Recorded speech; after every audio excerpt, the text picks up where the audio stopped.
Well, that was absolutely disgusting, but not totally unpredictable. If you've been watching the Steelers for the past couple of weeks, you would have kind of seen this coming a little bit. The team was not ready when they played Detroit. They didn't have the right mindset. They ended up tying Detroit. And I was saying this going into this run here. Pittsburgh has arguably the hardest end-of-season schedule of any team in the NFL.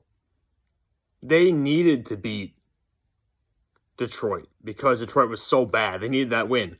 They needed to beat the Chargers because the Chargers, frankly, while still a very good team and still a very competitive team, and I'm not saying they're a bad team or an easy win, but it's an easier game than any of the games they have left on the schedule right now. And it was an easier game than what they're going to have coming up down the stretch because they match up well against the Chargers. And that's something people don't seem to understand. They matched up well against the Chargers. They should have beat the Lions just off pure talent. Now I get the Ravens. Then it's the Minnesota. Minnesota's getting hot. Minnesota's a better team than their record shows. The Titans, who knows what they're going to look like going down the stretch, but we'll see. Then it's the Chiefs. Then the Browns again. And then the Ravens again. And you just got slaughtered by the Bengals. This was the worst loss in like 20-something years for Pittsburgh to Cincinnati. I think the Bengals won the last 3 games against Pittsburgh. And they sweep them this year. Pittsburgh now, I think they have a losing record officially now, or are they down to 5-5-1? So still a 500 technically. This game, I don't really know what you want me to say about it. There's some situations where it's such a good game, they just don't have a lot to talk about. This was the exact opposite. It was such a bad game. There's not a lot to talk about. You just have to kind of throw the tape out and just move on.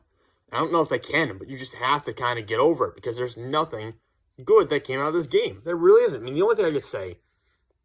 The only two things I could say if I wanted to shout out certain players. Pat Freiermuth with that last touchdown there, incredible play. 4 receptions for 40 yards and that touchdown today.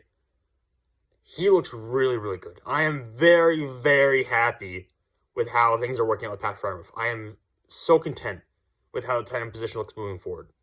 And that's a huge change from Eric Ebron, who would drop every third pass that went his way. So it's really good to see Pat Freiermuth playing that well. And he only had 4 targets on the game. So he caught everything that went his way. Deontay Johnson is really growing up to be I don't know if we're going to call him a true number 1 yet. I kind of want to see him do it for a full season, even though you could argue he's doing that right now. But he's really competing at the level of a number 1 option over the past couple weeks. 9 receptions on 14 targets today for 95 yards. Some great catches. He's just been so much better than last year. Like, twice as good as he was last year. I feel so comfortable with him throwing the ball to him now. And I feel like he's going to catch it, even though it's in contested catch situations. In situations where he's dropped the ball in the past, I just feel so comfortable with him being on the receiving end right now. So, Deontay Johnson, great takeaway there. Chase Claypool, decent game. 3 catches, 82 yards, and 8 targets. He's always going to be the kind of, to some extent, a jump ball guy, a vertical threat, if you want to call him that. I think a vertical threat is probably the best way to describe him. I wish I would get a higher completion percentage to him, but that really would really require a more accurate quarterback with a stronger arm than Ben has at this point, so you can't really blame Chase Claypool for any issues there. Is that all the positive things I want to talk about? I guess so. That's all the positives from the day. The negatives. Wow. This defense. Yeah, you got Minkah Fitzpatrick and TJ Watt back. It didn't really matter, though. They got just picked apart, really. T. Higgins, I went to Clemson. I saw T. Higgins in person for a number of years. T. Higgins is worthy of being a 1,000-yard wide receiver. He's really good. And we got to see him make a couple of really good plays here for Cincinnati. Just beating up a secondary for Pittsburgh that didn't have Joe Hayden. The secondary and overall is just very thin right now. Especially the cornerback core for Pittsburgh is not very talented. Even Joe Hayden, who I think is going to be a free agent after this year, he's getting up there in age. The guys they have behind him just are not that good.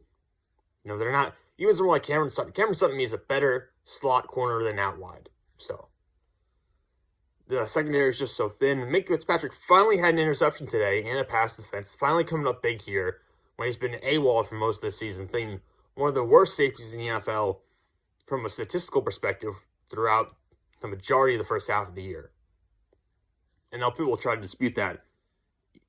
Guys, you have to be watching the game. He's not been good up until this point this year. Finally making a bit of an impact today, though. Cameron Heyward doing his usual thing. It's just unfortunately not enough when you have a Bengals running game that's as good as they have it right now. And TJ Watt not really able to impact the game very much at all, unfortunately. Not getting much pressure on Joe Burrow, who went 20 for 24 for 190 yards, touchdown, and a pick. The big storyline of the day, Joe Mixon, 28 carries for 165 yards and 2 touchdowns.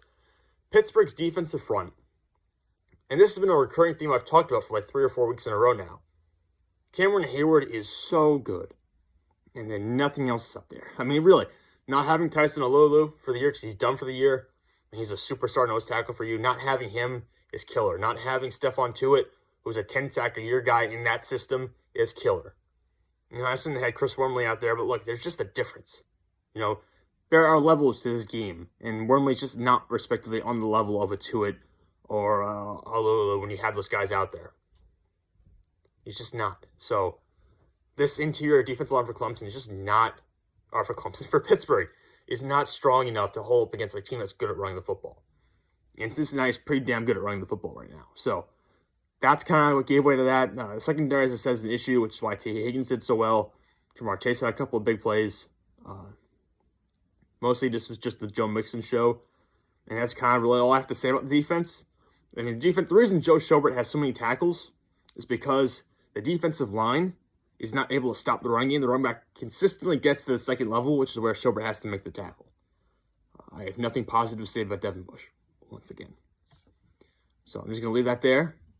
And we're going to go to the offense, where Ben Roethlisberger has, I mean, guys, if you can't see him degrading a little bit consistently week to week, then I don't really know how to explain it to you. He's just not a very good quarterback right now. And that's not me saying his legacy is bad. It's not me saying anything like that. He's just not a good quarterback right now. Because he's old. It's understandable he's not a good quarterback. He's old. He's been injured. His arm is not nearly workable right now.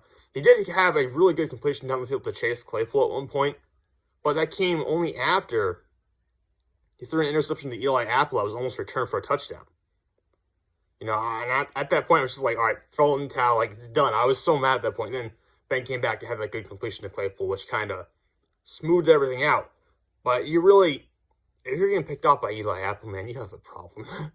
I'll just be honest. He's gotten better recently than he was in New York, but, I mean, it's not a good look, man. It's not a good look at all. What else do I want to say? Oh, yeah, the one interception in the play before the completion of Claypool, I think Ben underthrew the ball by like 3 or 4 yards behind Claypool. I don't know if Claypool was supposed to stop on that route. I don't know. But if he wasn't, Ben just completely underthrew it and threw it right to Eli Apple, which might be something taken there. And then just the throw to end up being an interception for a pick six from Mike Hilton. Like, what was that throw? Why would you make that throw? Mike Hilton is reading that the entire way. He's sitting on that route, getting ready to jump it. If you would even look and taken a second to process what was going on out there, you would know not to throw that pass. But the fact is, when you watch that play again, that ball looks like it's traveling in slow-mo, man. The ball floats there for forever. And it gives Mike Hilton, who, by the way, a Stewart that we dearly missed this year, gives him enough time to jump that route and get pick six. And frankly, if you're Ben, you got to drive that ball harder than that. You cannot let that ball float a little bit on that route because it takes too long to get out there, and you have the corner there to make a play anyways. If Mike Hilton had not played the football, it would have been a tackle for no gain. Or at least maybe even a lost yardage because he was right there anyways.